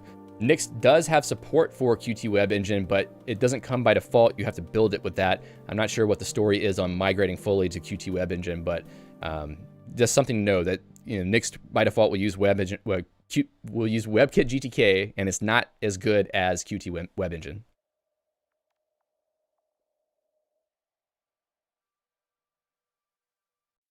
All right. Uh-oh. I think this message must have gotten deleted by the automatic moderator at YouTube. Let's see. I don't know what we're agreeing to, Life Circle, but I'm glad you agree. JP Ventura says, have you ever used G tags, GG tags, or OpenGrok? I have not used those. I'm guessing G tags must have something to do with completions in source files, but I'm using LSP mode for everything now. Paul Edwards says, I compiled a PGTK plus X widget in Emacs and ran it under Cage Wayland. It was a good experience. For key bindings, I started using Zafly keys last year. Cool. JP Ventura says, I never found an updated Emacs YaSnippet autocomplete config available. Not even on Spacemacs. I haven't looked into that. Daniel says, I'll have to catch the rest later. Have to go drop and do an intern interview for work. Ciao all. See you, Daniel. Thanks for dropping by. Okay, what's the next thing? All right, a new thing in Emacs 28. This is actually a commit that went into the Emacs repository recently. And I pulled this up because I thought it was kind of weird, because I could have sworn there was already a describe command. How long ago was this? This is on May 2nd. Is there not a describe command? Oh, I guess there's not. Is it a function? Because I swear there was one, but maybe I'm thinking of something else. What was I thinking of? There is a command function of some sort. That's weird. It's so strange where you could be sure that something is true, but then you find that it's not, and it's kind of disorienting a little bit, like glitch in the matrix kind of thing. So basically, it is a describe function that's explicitly for interactive commands. And I guess the idea there is that it does a better job of explaining to you what the inputs would be whenever you're running it interactively. Probably those, if you watch the video we did in Learning Emacs Lisp about defining commands, there's a lot of prompt arguments that you can pass into the interactive function, I guess you could call it, that when you write a command, an interactive command in Emacs, you have the first thing has to be the interactive function, and you can pass parameters to that dictate what prompt gets shown to the user to ask for the parameter for the operation of your command that you wrote. So I'm guessing, I haven't looked at this before, this doesn't really tell us anything, but my guess is that the only thing that you're missing from describe function in this case is an explanation of what the prompt for the function for the command does. Yeah, Steven says, I thought it was describe function bound on Control HF. Yeah, apparently this is a special one that is different than describe function. So, very interesting. Brendan K says, maybe helpful command. That could have been the one that I saw. So, helpful command. So, let's look at an actual command that I know has some kind of... How about kill region? Maybe kill region has a... No, probably doesn't have a prompt function. What does the code have in it? Okay, so it does have an interactive section, but this is not something that can be described very easily, probably, because it's actual code. But I don't know. Yeah, helpful does have a helpful command that describes things, but it seems to be pretty similar to describe function. So I don't know exactly what the difference is. But anyway, I thought that was interesting that they now make a distinction between the two. All right, so this is an article by Karthink, who has written quite a few really nice articles. Probably, if you follow the Emacs subreddit, You've seen the article that he did earlier this year, I want to say, called, well, let's just look at his website because I think that it's there. Yeah, batteries included with Emacs. So there's a very interesting article which basically shows you, and also the follow-up, more batteries included with Emacs. It basically shows you all the built-in functionality in Emacs, a lot of stuff that you never knew existed. I want to cover some of these at some point because there's a lot of stuff that you would never think is here. And he did a really good job of covering all these things. So he also has a new article called Bridging Islands in Emacs, RE Builder and Query Replace Regexp. So as he says, one of the problems with Emacs, especially out of the box, is that its constituents don't communicate with each other as comprehensively as they ought to. This is expected given the bizarre nature of its development. Not bizarre, like weird, bizarre, like things are just sort of thrown all together. Yeah, he's basically referring to how in Emacs, over the years, there's many different competing packages and strategies for different things that have been thrown into Emacs core. There's like multiple completion engines already built into Emacs. There's like a variety of games. There's a variety of other really weird things put into Emacs. And I'm guessing the reason is because they think the more things you have built into Emacs, the less you need to go outside to find other packages that do those things. But I don't know. I think a lot of people end up using external packages anyway. So I kind of feel like it was a little overkill how all this stuff keeps getting glommed into. What he's saying here is that because all these things are thrown together, often there's not very good integration because they're kind of siloed. That these bits of functionality that do similar things were not implemented to work together. So this article is basically about trying to make the RE Builder and Query Replace Regexp work together. I haven't actually used either of these very much. I've used Query Replace Regexp, but I've never used RE Builder. But RE Builder is pretty cool, I think, because it allows you to build regular expressions a lot more easily and test them out. So it basically gives you a panel where you can try out regular expressions against a particular buffer and interactively see the result of the expression you're writing. Which, if you've ever written regular expressions before, this is very useful because you don't really know what your cryptic looking expression is going to do until you actually run it. So having an interactive way to look at that is very nice. So I haven't read this article yet, just let you know up front. I don't know what conclusions he comes to, but I am pretty sure this is going to be useful to anyone who needs to do regular expression based replacing of things inside of Emacs buffers. So give this a look. He's got some code here at the end that implements the solution to the problem that he found, and you can give that a shot. Definitely check out his blog too. There's a lot of good stuff there. All right, let's show this. I don't know. YouTube is very it's jumping on things very aggressively, it seems. A lot of times if you are chatting and your message seems to disappear, let's just blame YouTube. You can see here, you see what I see. A lot of times I'm showing messages unless they're really weird. Okay.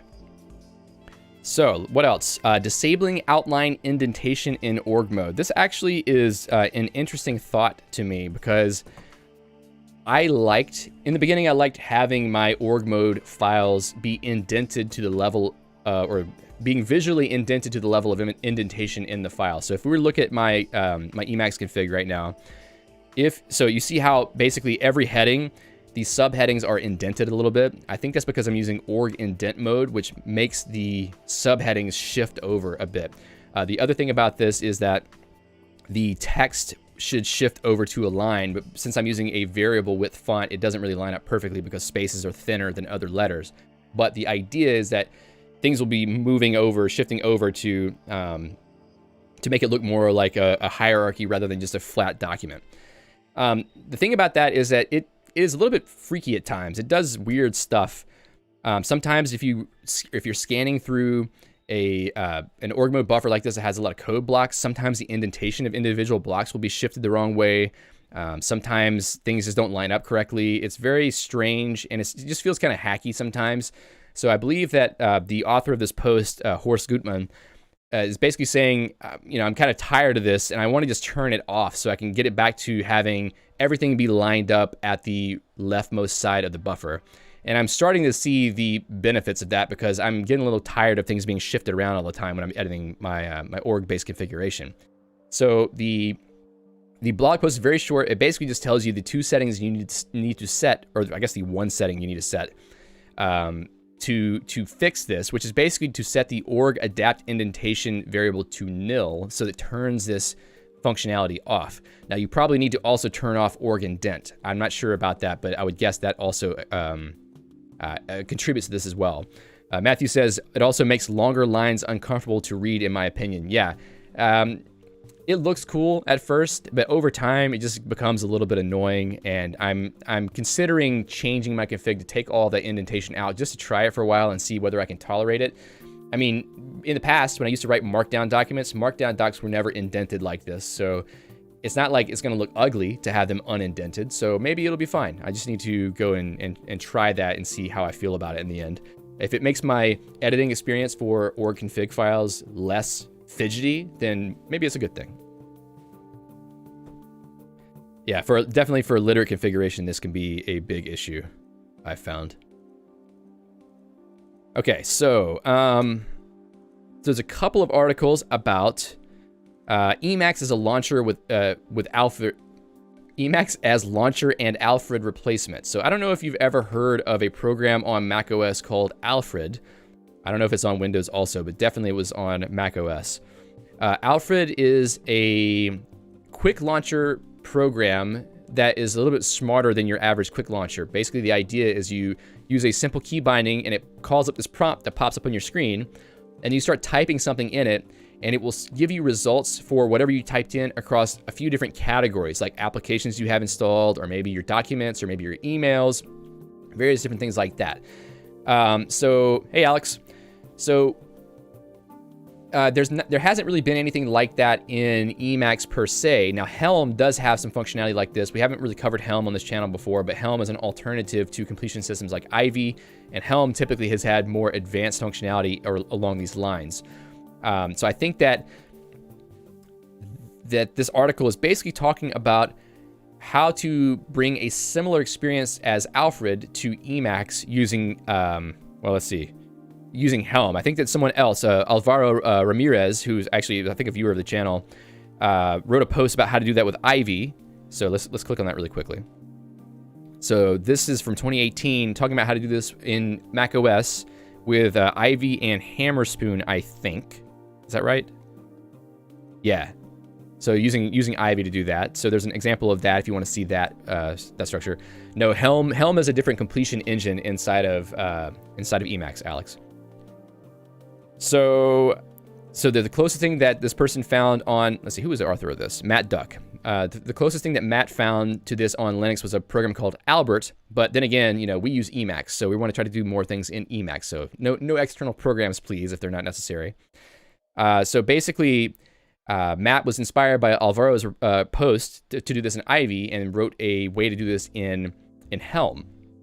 So there's a little bit of description about what Helm does here, and a little bit of code to implement an Alfred it's using a separate frame. So a lot of times with these launchers, you would have a separate window that pops up.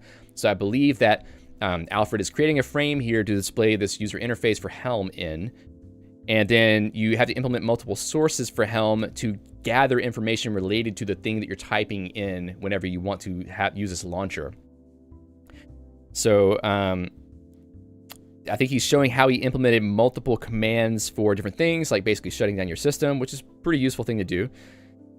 And launching programs. There's plenty of packages that allow you to do that right now, like Council has a command called Council Linux app for launching apps on Linux. There's also App Launcher, which is a new package that does basically the same thing, but it's used for more minimalistic completion systems like Vertigo or Selectrum. But this is another way to do that, basically. He's looking at the XDG desktop files and scanning them to build the list of apps to launch, which makes sense. Web search, I'm not sure what he's using for that, but I'm not seeing it yet. Oh yeah, okay. So there's some more complicated backend here, I think, probably. But basically, this is a whole article to tell you how to implement something like this whenever you are using this functionality. And as Ritteraj says, Alfred sounds like the poor man's dmenu or Rofi. Definitely sounds like Rofi to me, but I think Alfred was probably the inspiration for Rofi, because Rofi is more like Alfred than dmenu. Dmenu is definitely a lot more minimalistic, and I guess the thing about dmenu is that you sort of pipe whatever you want into it. I guess same thing for Rofi.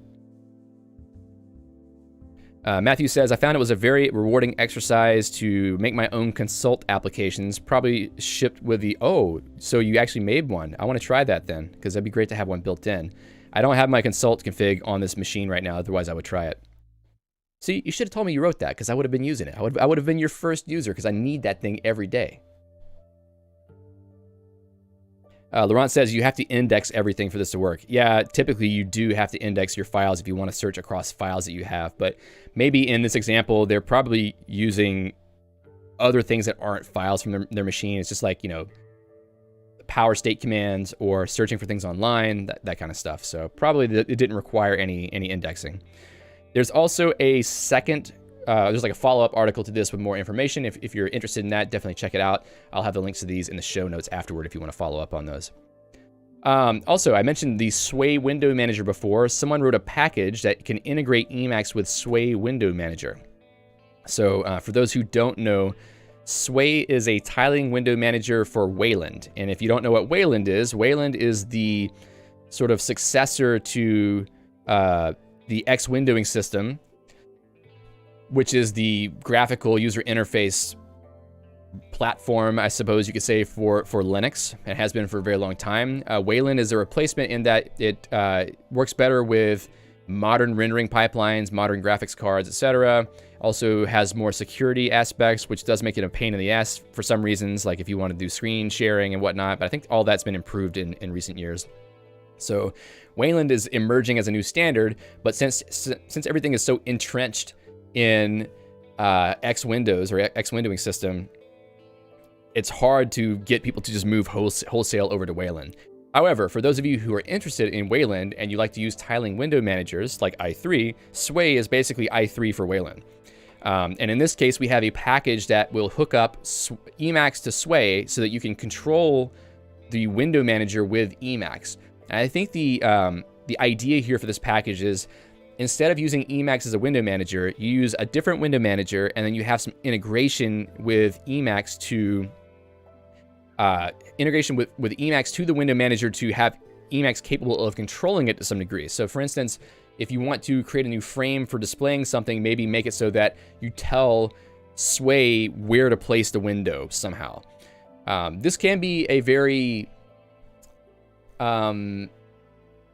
interesting way to do an Emacs-driven environment without having to use EXWM, but I think it's not going to be as good as if you used EXWM itself. But I think it's the next best thing if you wanted to do that. I believe that he's using Shackle also for doing dedicated windows and maybe sending things to other frames that show up in Sway. So it might be kind of interesting here to try this out. The author of this is Thibaut Polge, and you should definitely check out this package if you use Sway at all. Apparently this should work with i3 as well, because under the covers it's using a command line program called Sway Message to send messages to the running Sway process. It's directly inspired by i3. There's another command for i3 called i3 Message. So it's suggested here that you should be able to just switch the command to i3 Message instead and use it for i3. So maybe it's possible. I see that Angry Bacon is interested in that. So if you try it, definitely let me know how it goes. I'll be honest with you.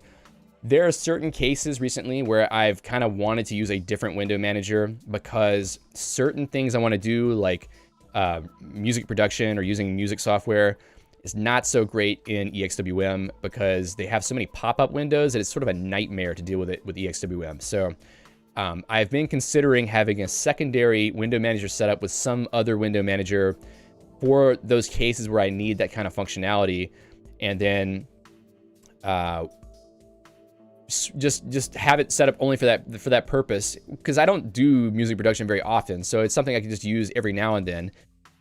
So I might give this a shot also. We'll see how it goes. I don't really know if I want to try Wayland though, so I might use it with i3 instead. There may be a little bit of work to do to make that work, but you know, we'll see. I mean, the reality is that using i3 message is pretty easy, so you don't necessarily need this package if you wanted to try to integrate it yourself with i3, because all you have to do is use start process shell command to call i3 message as a shell command, and then it will make i3 do things. So it may be easy to make your own integration with i3 without much trouble. Matthew says, I'm in the market for a new graphic card, so I'm pondering my choices. Yeah.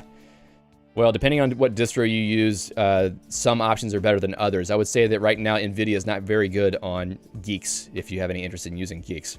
AMD may be better, but it may also have similar issues. I'm not sure exactly about that. I don't have an AMD card to test with, so.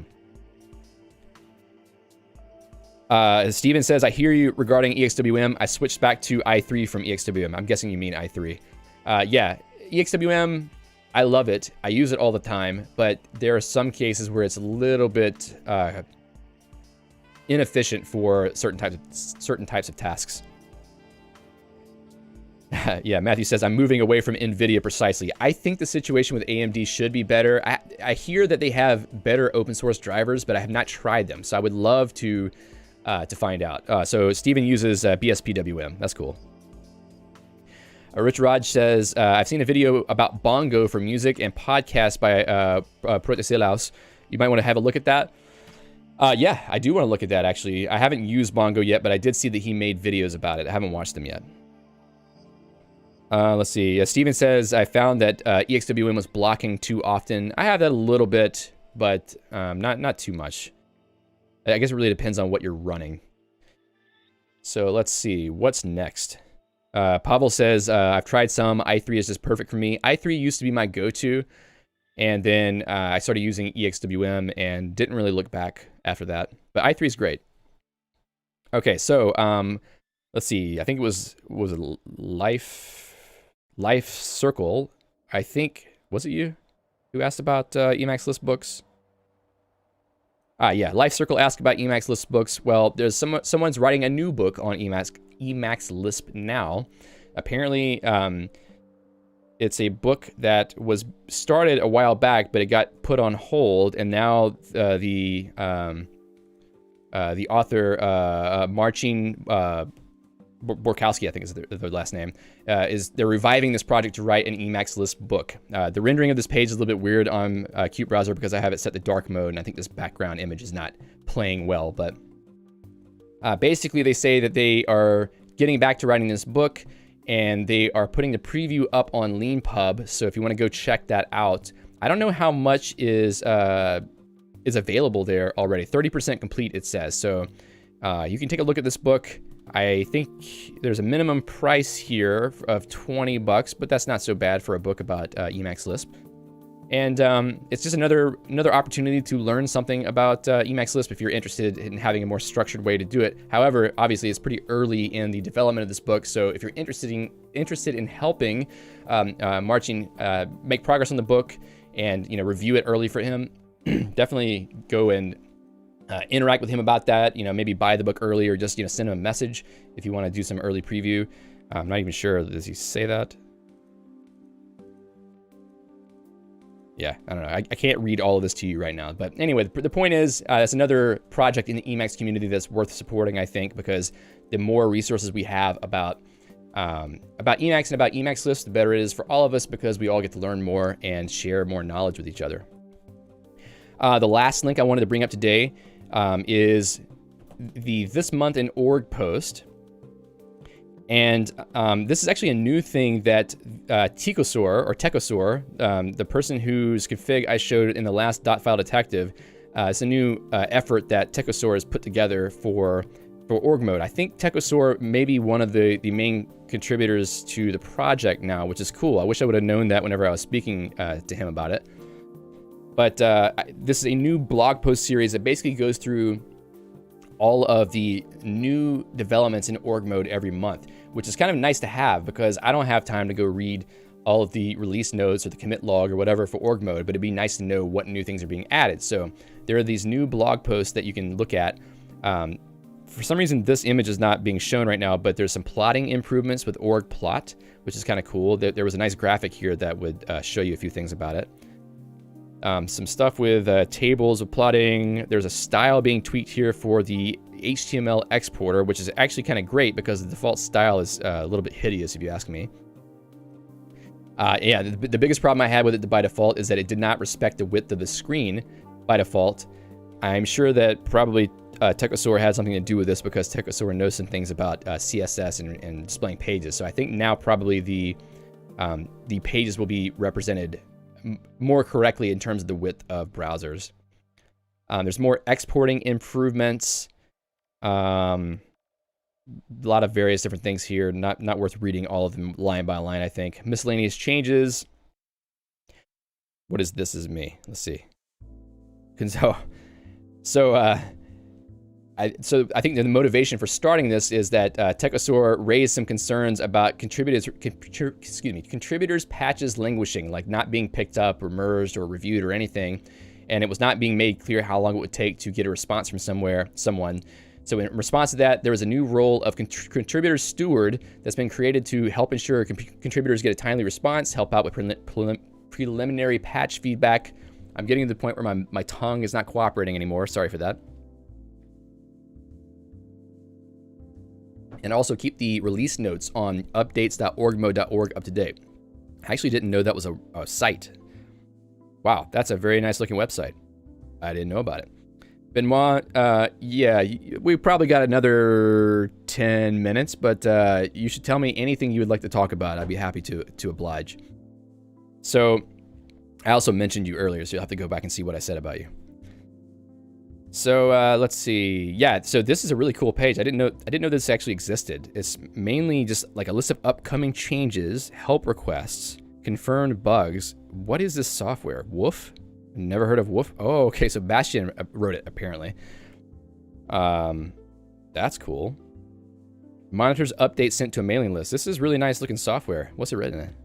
It looks like a Clojure app. It seems. Of course, you know, Emacs community has quite an affinity for Clojure. So yeah, it's a very nice website here that looks great with dark theme, and they basically give you a lot of info about what patches are there, etc. So if you want to look at what's going on with org mode, there's even an RSS feed if you want to use lfeed to read that. It's pretty cool. There's also a contributor's guide, it seems, for contributing to org, which I've never looked at. So anyway, back to the original post. The contributor steward role was created to basically make sure that all of these contributor interaction points were being maintained because they weren't being maintained in the past. So now 3 people have been elected to be a contributor steward. One of them is Techosaur himself. There's also Tim Cross and John Corliss. And basically, if you're interested in contributing to org, now it will be much easier because there's a dedicated group of people who are going to be there reviewing patches, answering questions, and making sure that the community is kept up to date on all the new happenings in org mode. So I think that's a very great thing. Org mode is a critical project in the Emacs landscape. I don't remember if I mentioned, I'm pretty sure I did mention this on the stream, but Bastien, the main maintainer of org mode, I think he's stepping down at some point, and you know, it's important that this project moves forward. So having a group of people whose job is to make sure that new contributors can contribute to the project is very important, so that new things are happening in org mode as the sort of leadership of the project changes and, you know, switches hands. So I'm very happy that that Techosaur initiated this effort. I believe there's another article about this, in fact, on this page, if I'm not mistaken. Maybe I am mistaken. Maybe it's on Techosaur's. Oh, okay. This is the welcome post. So Techosaur says, org is an absolutely marvelous project. However, a quick glance at orgmode.org can lead to one to think, oh, so it's an Emacs version of Markdown. What's the big deal? Basically, you know, pointing out the strong points and the benefits of org. And yeah, if you want to keep up to date with the developments in org, you have to follow the mailing list, and it's very active, but it's also a lot of emails. So if you don't want to keep up with that, then you could follow this blog instead to get all the nice news. Basically, it's inspired by the This Week in KDE blog. So now he's started this month in org. So this is something I'll be trying to keep up to date on, so I can let you know about new things while we talk about Emacs news in the stream on Fridays. So I think it's another very useful resource in the Emacs community, and I'm very thankful to Techosaur for leading that effort. It seems like there's some other information about the latest stuff here as well. So let's see. Org edit special with latex or LaTeX fragments. Control heading display on startup. Okay, yeah, just some quality of life improvements, it seems. Improvements to source block header arguments. A few different things. Non-system headers. Oh, okay, so you can have an includes block, basically. That's cool.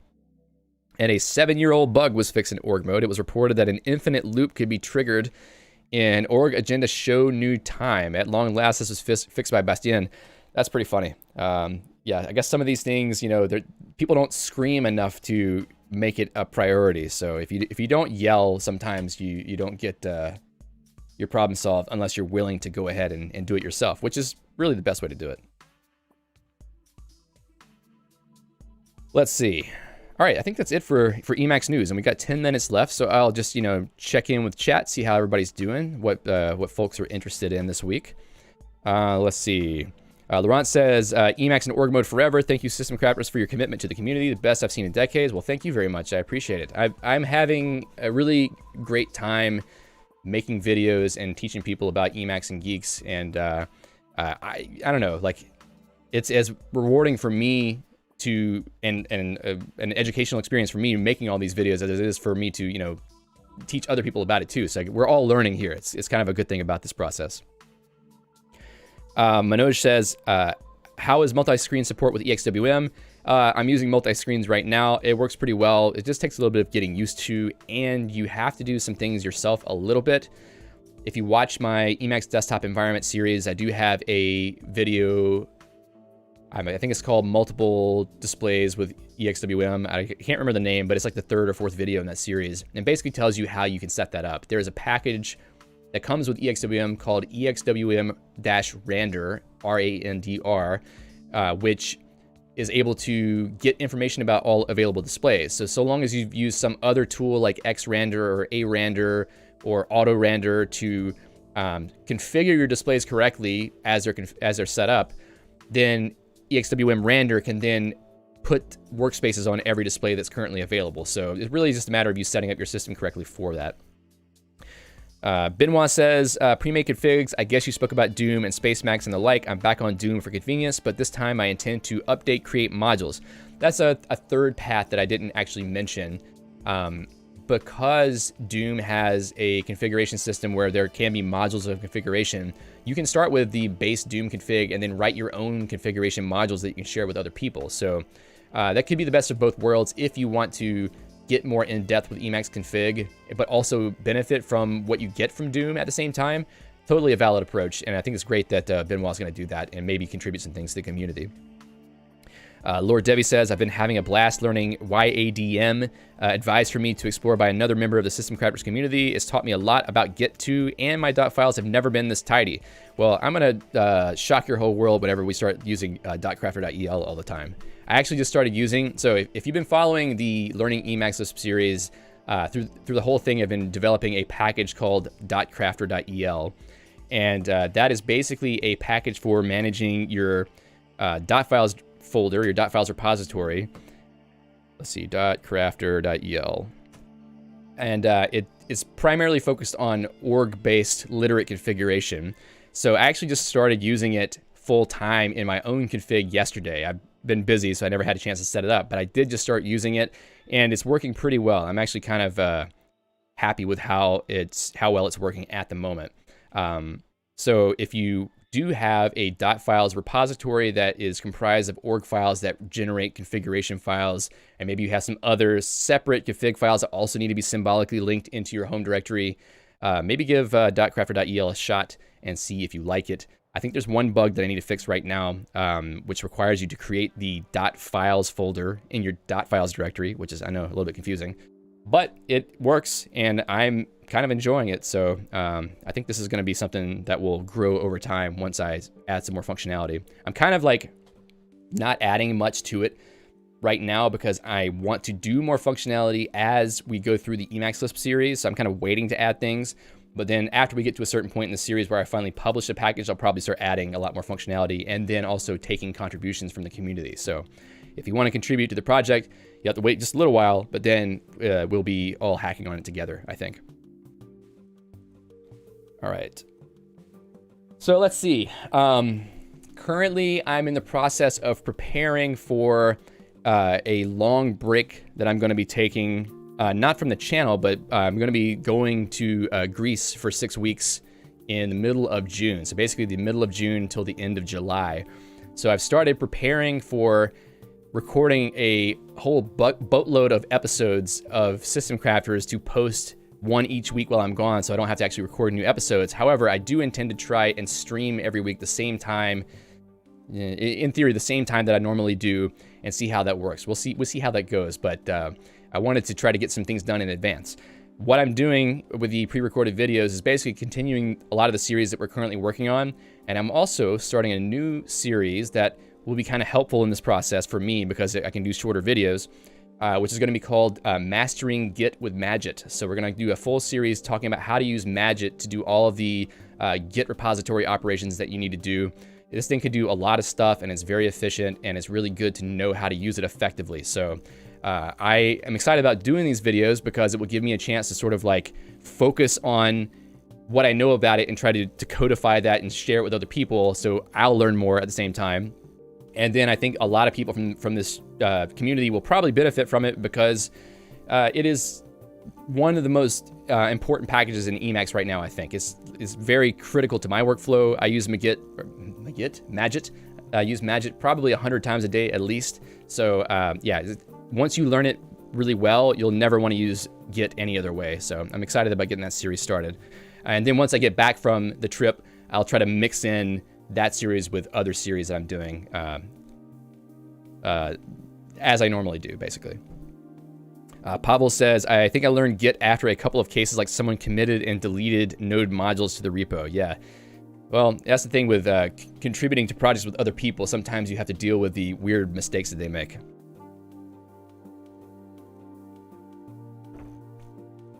Lord Devi says, such devotion.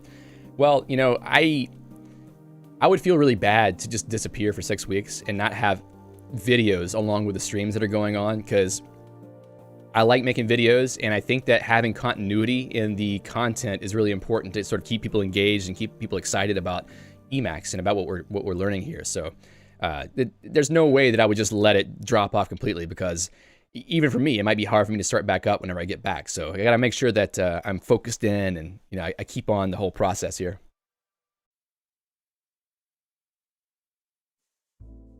Let's see, anything else interesting? Oh, one thing I will mention is that a follow-up from last week where I showed the Vertigo and Corfu packages. The creator of Vertigo and Corfu, Daniel Mendler, or Menad, showed up in the System Crafters Discord last week after the stream and basically said, oh, I saw the bug that you ran into, I've already fixed it. And also update to the latest Emacs 28 and other problems will also go away. So I did all that. And now Vertigo works really good for me. I'm using it on my other laptop right now, so I can't show you the config right yet. But it's a very cool alternative to Ivy and the other completion frameworks out there if you want something that's more minimal. If you want to check out my configuration for that, you can go to config.davidwill.com/Emacs, and it's on my site under the Vertigo heading. So if you look for Vertigo right here, actually, maybe look at this whole section. There's a lot of stuff here in the completion system section that go along with Vertigo. So Vertigo by itself is basically just the UI for showing completions, and you need other things like orderless, skip iComplete here because I don't actually use that, consult, marginalia, embark, and I also use App Launcher. So all these things together comprise something that approximates what I was getting before from Ivy, and they're more minimalistic and they feel a little bit more snappy. I don't really know if it's just, you know, new package shininess, but it feels pretty good and I'm happy with it so far. Most of the things I was doing in my workflow with Ivy, I can now do in Vertigo and the other associated packages. So if you're interested to check out an alternative completion system setup, give that a shot. I will leave that in the show notes also right here. So my new Vertigo based config. And anything else? Yeah, I did some more cleanup on my dot files, but I feel like I need to do even more. So there may be a stream coming soon where I walk through my config and just start deleting things from it. because there's things I don't use anymore and it just takes up space. It probably doesn't get loaded, but it just, if your literate config file gets really long, it starts to feel a little unwieldy and hard to maintain, and you forget what's in there. So I kind of want to trim that down. So I'll probably do that on another stream at some point. Kind of like a .file detective on myself, but at the same time, say like a .file destroyer. I'm just going to destroy my .files and delete everything. Maybe that's a good name, actually. That would be a good metal band name, actually, .file destroyer. I'll have to keep that in mind.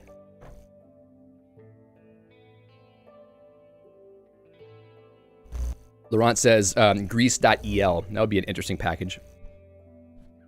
I think that myself and Proteselaus would have to fight over that name.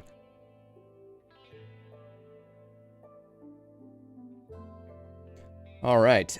So we're heading about 2 hours now, I think. So I think that I'm going to call it on the stream.